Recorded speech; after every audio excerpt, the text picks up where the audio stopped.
Hey America, Merry Christmas. Cooking with Chef John today. What I'm making today is a almond. Got some chopped almonds, about a half a cup here.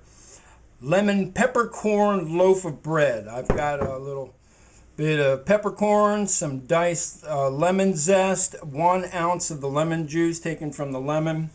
I have a ½ ounce of dry active yeast, a ½ ounce of salt, and 30 ounces of flour. And you guys are going, 30 ounces of flour? How do you measure that? 3 cups of flour. Bakers, we all use scales. Here I have 8 ounces minus 1 ounce because I got an ounce of lemon juice here for my water. So I'm going to combine all ingredients. First I'm going to put my nuts in because they're dry. I'm going to add my yeast because that's a dry product too. And I'm going to add my salt.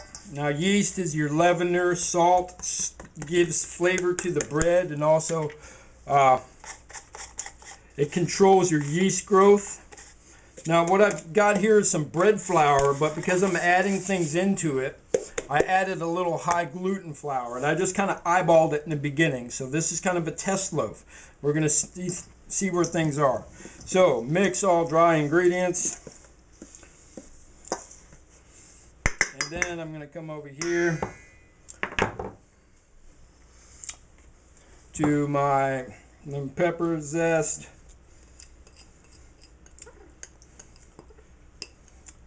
And I got lemon pepper in the cabinet. I'll grab that too. Just in case that wasn't enough, this is just plain old lemon pepper seasoning. I'm going to put, I don't know, about a tablespoon in there. And add your water and mix. And what I should get here is a pretty firm dough.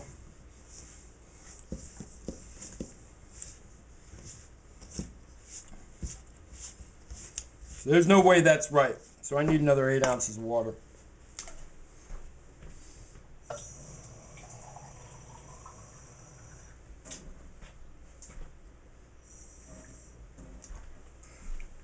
I did write all this down. I honestly did write it all down. Okay, got another 8 ounces. So that's 16 ounces water to 30 ounces of flour. Now that's looking right. See how it's starting to all grab together? Still might need a little bit more, maybe an ounce more water. Got a little short on that.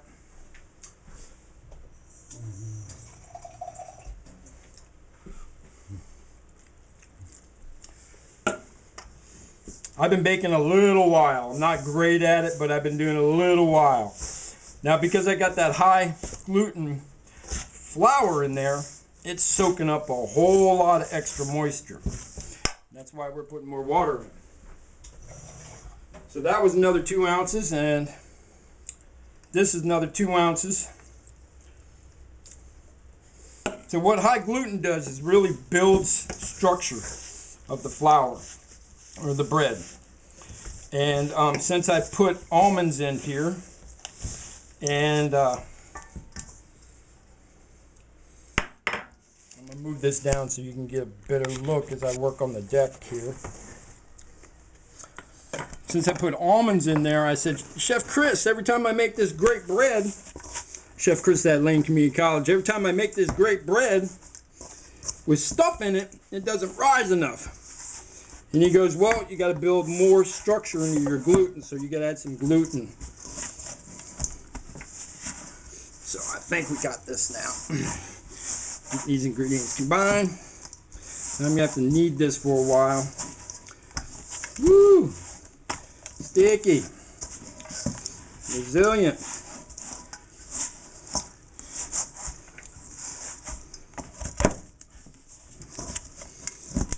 But this is a basic French dough recipe that I've just gone and modified a little bit. This is something that you can easily do in your home. I used a little scale to measure things out. because bakers all work by formulas. You can get yourself a cheap little scale. And so what we got here, look at that, it's nice sticky bread. I have to have a little flour on the side so when I'm kneading this, it doesn't start sticking to my hands. I'm going to take my bowl and I'm going to wash it real quick.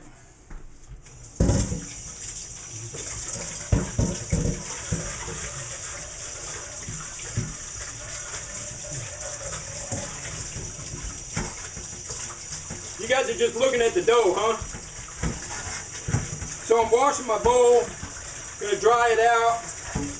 I'm going to put a touch of oil in there, and I'm going to bench it in my bowl. Just kind of leave it over by the oven. I've turned the heat up today because I'm baking to make the benching go. And then I'm going to go out, deliver some cookies to some people, and come back. And I use my oven for proofing. The way I use my oven for proofing is I take a big pan with some hot water, not boiling hot, not too close to the bread. And so after I've benched it, punched it down, gone and portioned it into the size rolls that the size loaves that I want, I'm going to put it right onto the sheet pan and put it in the oven with this hot pan. What this does is going to add the nice moist atmosphere that I want. And the nice moist atmosphere, and it's going to be warm. Basically you want it like 80% humidity and about 90 degrees, 90 to 100 degrees. So we'll catch up in a little bit later. I'm going to show you about windows.